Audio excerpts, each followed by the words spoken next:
जिल्हाधिकारी कार्यालयामध्ये झालेल्या जिल्हा नियोजन समितीच्या बैठकीमध्ये मंत्री संजय शिरसाट आणि काँग्रेस खासदार डॉक्टर कल्याण काळे यांच्यात वाद झाल्याची माहिती समोर आली आहे। मका खरेदीच्या मुद्द्यावर चर्चा सुरू असताना हा वाद झाला असल्याचे समजते। पुढील बैठकीत खासदारांना बसू द्यायचे की नाही यावरही चर्चा झाल्याचे सांगण्यात येत आहे। याबाबत खासदार डॉक्टर कल्याण काळेंनी माध्यमांद्वारे सविस्तर माहिती दिली।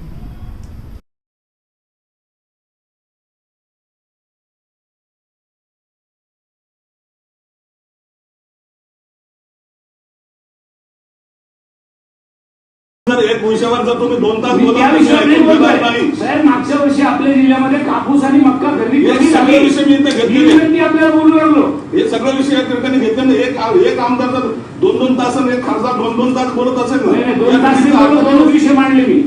ठीक आहे खासदार साहेब, ठीक आहे। असं कसं बोलून झालं, कोणाला बसू द्यायचं कोणाला नाही तुम्ही ठरवेल। काळे साहेब, काय वाद झाला, काय प्रकरण झालं सांगा। वाद वगैरे असा इश्यू नाही, ही शासकीय कार्यालयातली बैठक आहे।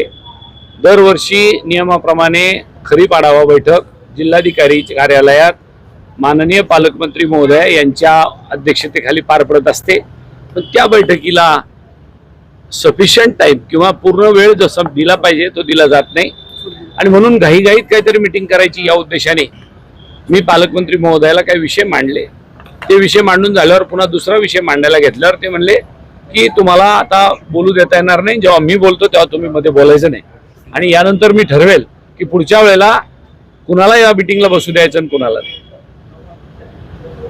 जो घटनेने परमपूज्य डॉक्टर बाबासाहेब आंबेडकरांनी जी घटना लिहिली त्या घटनेने मला जो अधिकार शासकीय बैठकीमध्ये बसायचा दिला तो काही कुठल्या पालकमंत्र्यांनी माझ्यावर उपकार केलेला असा बैठकीचा अधिकार नाही आणि म्हणून मी त्यांना सांगितलं की तुम्ही मला बोलू दिलं पाहिजे।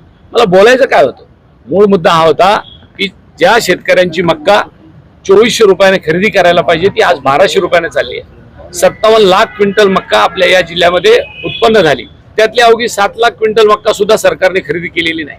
कापसाच्या बाबतीत तेच आहे, सोयाबीनच्या बाबतीत तेच आहे, कांद्याच्या बाबतीत तेच आहे। अशा परिस्थितीत हमी भावाने कापूस खरेदी करावा, मक्का आणि सोयाबीन खरेदी करावं हा मुद्दा मला त्यांच्या समोर मांडायचा होता की जेणेकरून केंद्र सरकारकडून आणि राज्य सरकारकडून आपल्याला त्याची मुदतवाढ घ्यावी आणि लाखो क्विंटलची पुन्हा एकदा आपल्याला कोटा मंजूर करून घ्यावा ही भूमिका मला मांडायची होती। पण शेतकऱ्यांचा आवाज सुद्धा खरीपाच्या बैठकीत मला बोलू देणार नसेल तर कधी बोलू देणार आहे हा प्रश्न माझ्या समोर होता आणि म्हणून माझी आपल्या सगळ्यांना विनंती राहील की हा मुद्दा शेतकऱ्यांच्या दृष्टीने अतिशय महत्वाचा होता आणि म्हणून मी त्यांच्याशी निश्चितच शेतकऱ्यांच्यासाठी भांडलो की नाही, तुम्ही मला जर अशा पद्धतीने माझा आवाज बंद करणार असेल शेतकऱ्याचा ते योग्य होणार नाही।